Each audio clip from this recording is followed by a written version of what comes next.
They took him alive eventually, if such a term can even exist in a universe where death is currency. Chained in hexagrammic wards and null-field manacles, dragged screaming not in pain, but in mock outrage through corridors carved with 10,000 litanies of hate. And I was reassigned to follow, to observe, to listen, because the Inquisition wanted records of everything, every word, every laugh, every impossible resurrection. And for the first 40 to 60 seconds of that march, I remember the sound more than the sight, ceramite boots pounding in perfect rhythm, server skulls chanting binhoric prayers, and over it all his voice, rambling, conversational, bizarrely warm, as if he were walking through a museum instead of a fortress dedicated to eternal war, asking whether the skulls were real, whether the chains were symbolic or load-bearing, whether anyone had ever tried smiling just once to see if the galaxy noticed. And the horror was not that he mocked us, but that he noticed us, noticed the fatigue behind the helms, the scars beneath the armor, the way even Space Marines flinched when he mentioned how long the war had been going, and when they finally sealed him into a null chamber beneath the fortress walls lined with blackstone and sigils, meant to starve gods. He leaned back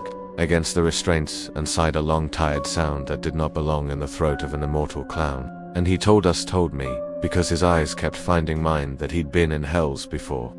Universes where suffering was a punchline, but never one where hope itself had been classified as heresy. And as the interrogations began, the librarians learned quickly that pain meant nothing to him. That flaying, incineration, dismemberment only brought them jokes and commentary on technique. Yet something shifted when they stopped hurting him and simply talked. When they explained the Imperium, the Emperor on the Golden Throne, the necessity of cruelty, the math of survival. Because his laughter grew quieter then slower, until it echoed less like mockery and more like a cracked mirror reflecting our own insanity back at us, and he asked questions that no sanctioned mind should ask. Why 10,000 years of war had not earned us peace, why faith required ignorance, why humanity had chosen to freeze itself in amber rather than risk becoming something better, and when a confessor screamed that such thoughts were treason, the red man only shrugged and said he demet gods who demanded less blood for worse reasons. And the psychological horror crept in not through him but through us, because every time he died and came back, every execution, every incineration, every sanctioned purge followed by the wet sound of regeneration, the ritual felt more hollow, more performative, as if we were actors reenacting a punishment whose meaning had long since rotted away. And I began to realize that his true corruption was not chaos but perspective, a self-awareness so corrosive it ate through dogma like acid. And when he spoke of the warp, he did not whisper or pray, but complained about narrative inconsistency, about demons that tried too hard, about how even chaos seemed trapped in its own gimmick. And the librarians recoiled because the warp did not answer him, did not echo his presence, as though it could not decide whether he was a soul worth claiming. And in quiet moments, rare moments when the chamber lights dimmed and even the servitors seemed to listen, he admitted softly that immortality was not a gift but a punchline stretched too long, that endless survival turned tragedy into noise. And I saw then why the Imperium could not kill him and could not release him, because he was a living contradiction, a man who endured infinite pain and therefore refused to sanctify it, a being who could not die and therefore did not fear death. And in a galaxy built entirely on those two pillars, suffering and fear, his existence was a destabilizing weapon. And when the Inquisitor finally ordered his transfer to a black ship, not for psychos but for problems, I watched the kill team escort him out, heard him humming again, quieter now, a tune I did not recognize, and just before the doors sealed he looked back at me and said, gently, that if the Emperor ever woke up he'd probably need a good laugh, because no one else seemed brave enough to tell him how bad things had gotten. And as the void doors closed and silence returned, I realized my hands were shaking, not because I feared him, but because part of me feared that he was right, that in the endless darkness of the far future the most heretical thing imaginable was not chaos, but comedy that refused to break, and that somewhere in the void an immortal man was about to discover just how far the Imperium would go to erase a joke it could not understand. The black ship was quieter than any prison I had ever known, a silence engineered rather than earned, thick with null fields and prayer engines that hummed like buried insects, and for the first 40 to 60 seconds after translation into the warp there was nothing but that silence and the low vibration of reality being peeled open around us. And then he spoke again, softly this time, as if respecting the dead, remarking that he hated boats and hated space even more because neither of them cared whether you screamed. And I was seated across from his containment cell as part of the sanctioned chronicler, watching his reflection warp across the layered stasis glass, while Gellerfield strained and the warp pressed close like a patient predator. And the thing that unsettled me most was not that he survived the transition without prayer or protection, but that he noticed it, eyes narrowing as colors bled where they should not, tapping the glass to comment on how the background music had changed. How the universe now felt like it was being narrated by something drunk and angry. And when the first whispers came, demonic susurrations clawing at the edges of the mind, promising relief power, meaning, he tilted his head and told them to take a number that he'd been waiting for customer service his whole life, and the warp recoiled, not violently but awkwardly, like a performer whose cue had been missed, and the sanctioned psyker on board began bleeding from the nose because the Imperium refused to resolve. Around him refused to define whether this red broken thing was prey, ally or contaminant, and days blurred into weeks as the ship crawled through unreality, each execution carried out by the crew, becoming more desperate, more ritualistic, because every time he was spaced into the void or reduced to ash in the purification furnaces, he returned slower, quieter, his jokes thinning out like blood loss, replaced by long silences where he stared at nothing and murmured names from worlds that did not exist here. And I realized with growing dread that the warp was not attacking him, it was listening, replaying his memories back at him in distorted forms, manifesting cities of laughter turned to screams, resurrecting versions of himself who begged to finally stay dead, and still he endured, cracking jokes at his own ghosts. But something fundamental was eroding, and when a warp entity finally manifested fully in the hold, a towering thing of teeth and narrative hunger, it did not roar or strike but addressed him as an anomaly, a punchline without an ending, offering him oblivion in exchange for surrender, and the entire ship trembled as he laughed, then, not loudly but brokenly, admitting that oblivion sounded nice, but he'd already promised himself he'd sticked around to see how the story ended, and with that refusal the entity unraveled. Not slain but invalidated, its existence contradicted by a man who would not play his role, and after that the crew stopped sleeping, because dreams became infected with his voice, narrating their fears, pointing out the absurdity of eternal vigilance. And when we finally emerged back into real space, near a dead system chosen specifically because nothing lived there worth corrupting, the Inquisition convened an emergency tribunal aboard the ship itself, arguing in hushed, terrified tones whether to declare him excommunicate extremis or weaponize him against threats that even Space Marines feared to name.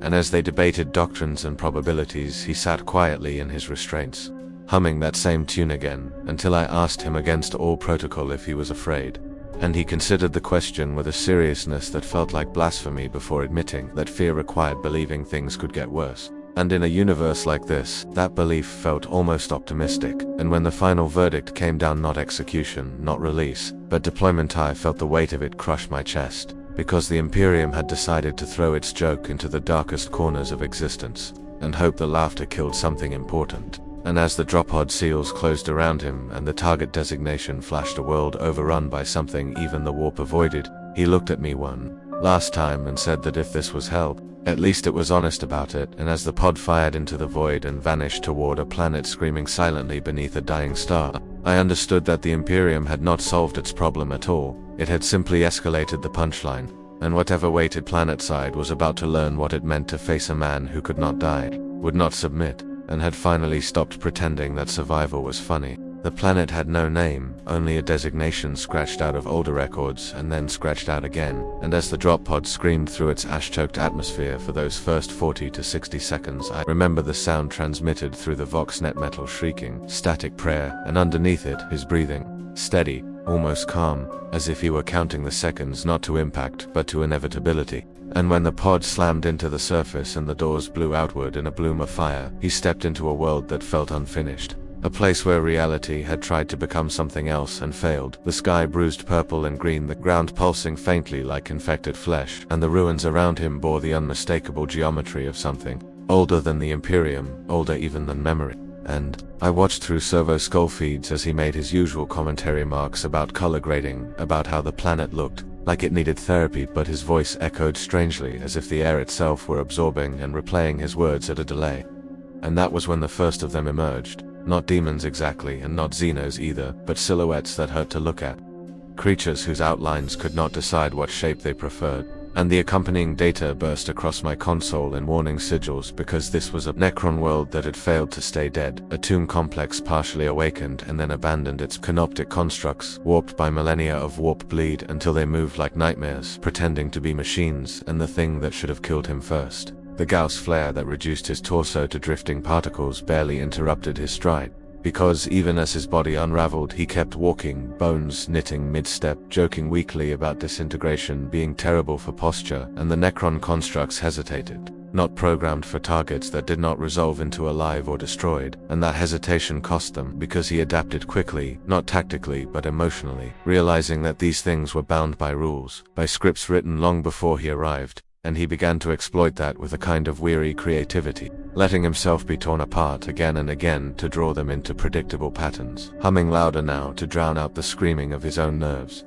And when he finally reached the central Spira monolith, cracked open like a ribcage, he stopped talking altogether, because something inside it was talking to him, a consciousness old enough to remember when God still bled, addressing him not as an enemy but as an error, an immortal statistical impossibility that should not exist in a universe governed by entropy. And the dialogue that followed was the most unsettling thing I have ever transcribed, because it was not a battle of wills but of definitions, the ancient mind insisting that existence required an end state, while he replied quietly that some things just kept going whether the universe liked it or not. And as they spoke, the planet itself began to convulse, energy fields collapsing, dormant constructs awakening only to freeze again as their logic engines failed to categorize him. And in a moment that still haunts my sleep, he did something unprecedented. He sat down, cross-legged amid the ruins, let the machine guard's weapons reduce him to nothing but a skull, and then waited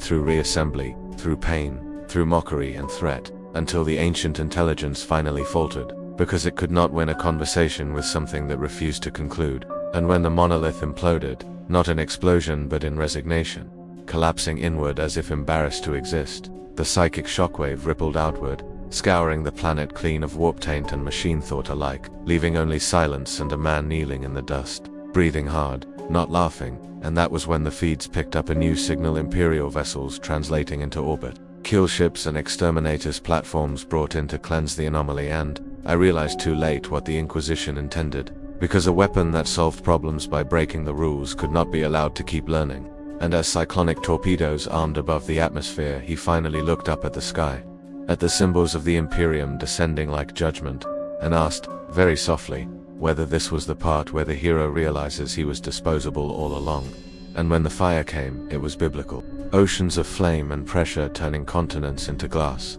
and through it all the sensors tracked him, tracked his atoms dispersing, reforming, dispersing again, each resurrection slower than the last, his voice gone from the vox, replaced by static and something like a sigh. And when the planet finally cracked and fell into itself, reduced to debris and molten memory, the Inquisition declared the operation a success, anomaly neutralized, but weeks later, drifting in a lifeboat made of scrap and stubbornness, a red figure punched his way out of cooling slag, stared into the void, and laughed not loudly, not triumphantly, but with the exhausted sound of someone who has finally accepted that the universe will never let him rest. And as he set course toward the nearest Imperial signal, still humming that tune, I understood the true horror of what we had created, because the Imperium had thrown him into the dark to erase him, and instead it had taught him something far worse than cynicism. That in a galaxy of gods and monsters, he was the one thing that would always come back, carrying memory, carrying commentary, carrying a mirror no amount of fire could shatter. He drifted for a long time after that, long enough that time stopped behaving like a straight line and became instead a suggestion. And for the first 40 to 60 seconds after his lifeboat locked onto an Imperial trade lane, there was nothing but the soft knock of debris against hull plating and his own breathing echoing in a helmet scorched nearly smooth. And when the rogue trader vessel finally reeled him in on magnetic tethers, the crew found him sitting cross-legged amid twisted metal,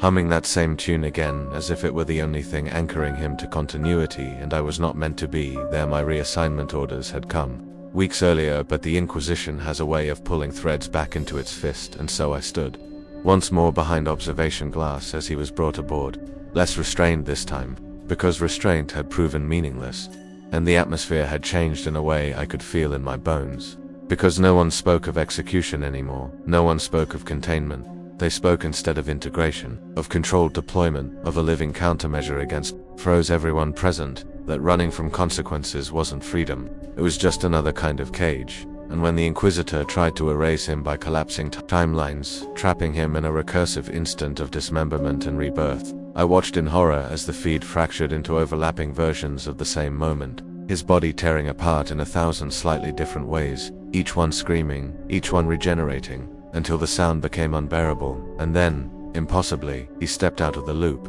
not by overpowering it, but by exhausting it, letting the recursion play out until the folded space lost cohesion, snapping back into a single, brutal present, and the backlash tore the station apart, killing the Inquisitor instantly, scattering the lost population back into reality as corpses, and when it was over he sat amid the wreckage shaking, not from pain but from something like grief, whispering that some exits were worse than staying, and the Inquisition declared the mission a necessary purge. Another heretic erased, but I saw the way his hands trembled as he reassembled himself, slower than ever, and later, alone in the medbay that could not heal him, he confessed that the loops were getting harder to climb out of, that every resurrection felt heavier, like dragging a memory through broken glass, and for the first time he asked me a question that frightened me more than any demon, asking whether I thought there was a point where survival stopped being defiance and started being surrender, and I had no answer, because the Imperium had already decided for him, logging his continued effectiveness, recommending expanded deployment, even as astropaths began reporting anomalies in the warp whenever he was nearby,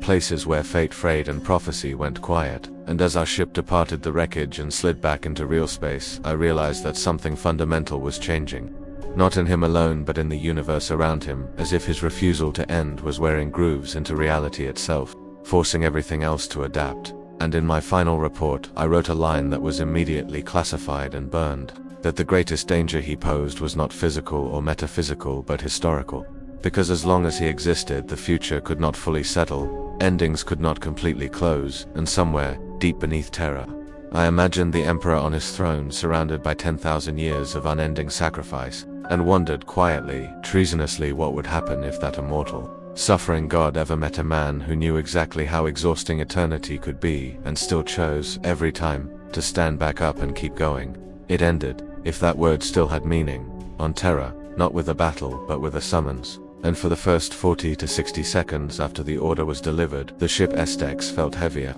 as if the gravity of the throne world itself had reached out to claim us early. And he stood beside me at the viewport watching the Sol system bloom into existence, ringed with fleets and faith, remarking softly that every story eventually circled its source whether it wanted to or not. And the irony of bringing an immortal joke to the most sacred corpse in human history did not escape either of us, because even the Inquisition seemed uncertain now, their orders wrapped in layers of contingency and denial, and as we descended through the palace's defense, straight avoid shields like cathedral windows, gun platforms, chanting kill probabilities, I felt a pressure in my skull that had nothing to do with altitude, because the Astronomicon burned brighter the closer we came, a psychic lighthouse powered by a suffering god, and he noticed it immediately, flinching as if a migraine had suddenly learned how to pray, muttering that it felt like standing too close to someone else's unfinished monologue. And when the Custodes finally took custody of him, gold-armored giants who did not threaten or shout, but simply were, I realized how small he looked among them, not physically but narratively,